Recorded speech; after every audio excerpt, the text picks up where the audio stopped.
thingtlang kho pakhat reng dil khuwa hian naupang khawngaih thlak tak mai tumchhingi a oma Kristian ni adu si a chungten Kristian ni an phal si lova a chungte chuan hnot chuakin an tui thlar ta a chu naupang khawngaih thlak tak mai chu engkin nge a khosak zel lo enang o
rồi thú vangin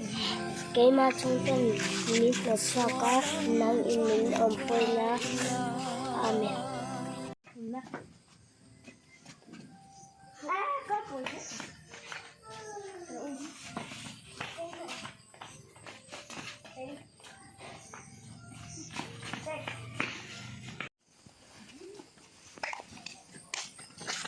cái lâu té về con cô về tùy bước lộc xe thì vì các em về sao các con lột về chả ý là lúc hay là lúc về đâu ta thì vì các em về sao cả em về không ai gì thế này nó đi đâu là thật nó thì nên tìm không vậy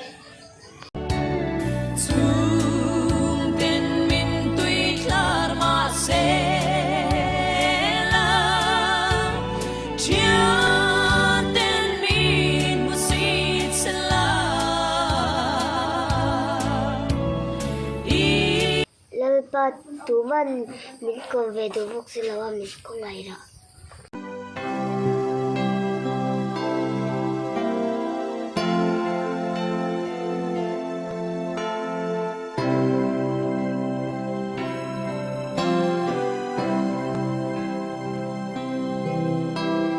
lỡ ý xóa căn trian tra bê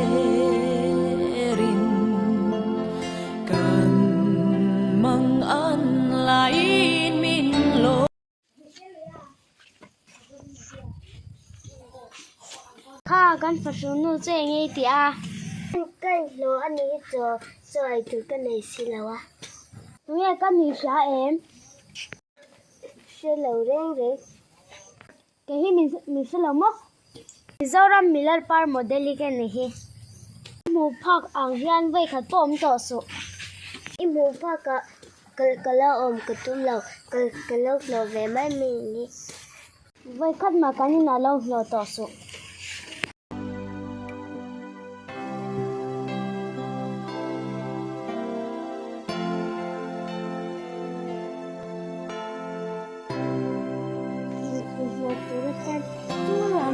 mình đủ học sinh là tiếng Nhật ít tất cả này. rồi tiếng đi cái tiếng Anh biết bên ta trên lâu về nữa ta tiếng Anh thì bố trong thế đâu mày tiếng này à rồi bên ngóng nhàng nè bên ngóng đâu mì nó tiếng bên như chém mì bên nó chơi tụi mày copy hạt tệ anh em một thằng anh thì bữa đi ngất ta tụi này cắn thì bữa ăn nó rồi su tụi bay bật theo để đủ tất cả xiêm vét cắn đi à tụi mày muốn xịt thấy cắn ông nào ê này cho copy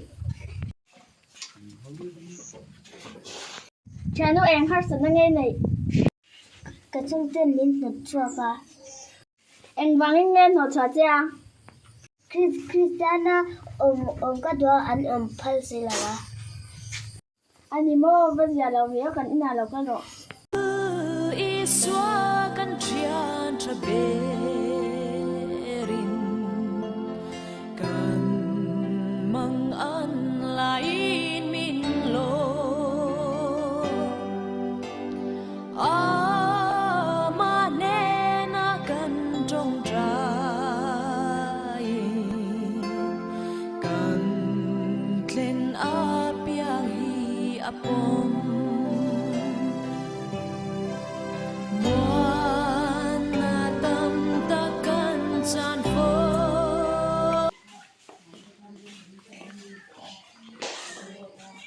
tu nào ngay rồi sao về rất thà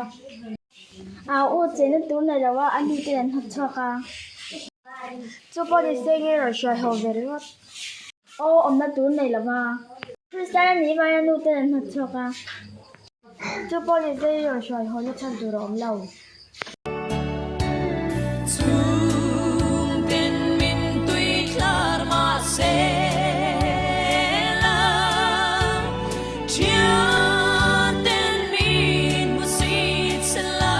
chu ti chuan Tumchhingi Kristian ni awanga achung ten an tui thlar mu chuan tuma tranpui du an talawa kuala tranpui du a mu chun ama khongai tu mu chun la hroi choila Naupang mai alani si a Naupang tan engvak ti thai a bok si lawa chumi ni wang chuanin a tranpui tu nei lovin a kual mai ani kaini zoram Kristian te kan van naya kan ram aral muangin Kristian chungkwa te kan piang thina kan chevel kan umna hian mun hlatak taka missionary in chuak thai lo mai lang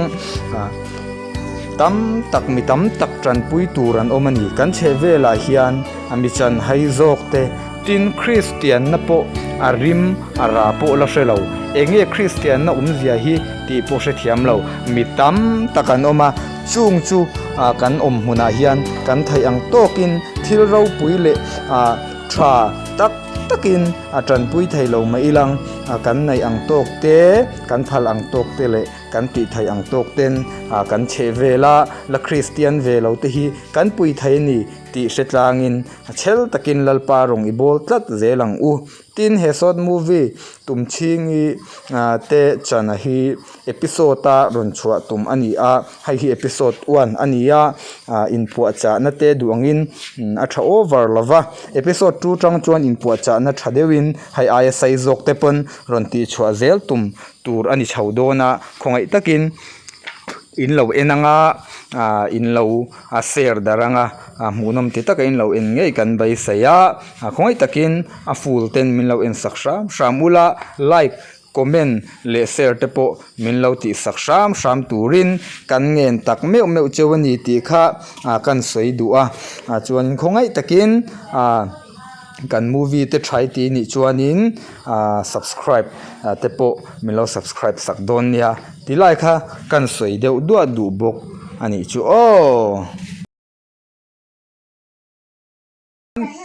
spelling bee games kan khel do na khu thil chi sang oma internan kel ka ti jong kela tum chat tur chon an spell zeng an tum kha ding nge dig lo ti kha in ring em khu in mu em viewers te khu nia spelling bee games chuan in ring mo ole in tum na tur chu ar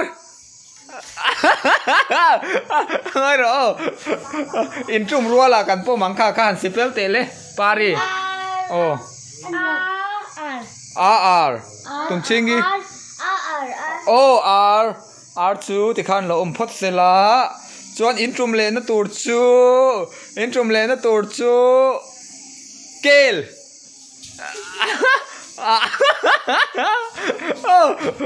Tumchhingi sipel tele elukel pari itum na kha hi pari tuma kel pari dik Tumchhingi dik lau trăng rồi lu ai trùm thốt ringot trăng rồi lu ai trùm thốt ringot in trùm lệ nó tụt chú phu phu in trùm về à pari anh spell tele F-U-F-U. Tumchhingi F-U-F-U. F-U-F-U ôm lệ anh đi lệ à bạn nuông em in trùm lệ nó tụt chú in trùm lệ nó tụt chú sai à takhan mi Tumchhingi takhan mi trùm pari amaro pari na spell ro se pari i trùm nó khuôn spell te S-C-R Sa. Tumchhingi S-C-R-E sai. emo S-R-E. S-C-R-E sai Anh kêu. oh dike in ring em tu na in trùm le nó tụt chu Khát chân được rồi. sa sa oh han spell tele S-S-R. S-R tia khu khu Tumchhingi S-R. Tumchhingi tain lo mi trùm Hitu. oh han spell tele Hitu. lu mo lu lu ông ngắt tiếng lu ấy trùm đây le tỷ lệ rồi le S-R. in trùm le nó tụt chú ui in trùm rồi là hắn sẽ pel teo ui mo thì khác in trùm kim tro le anh trùm kim to sai point trùm to le nuông me dàn in cho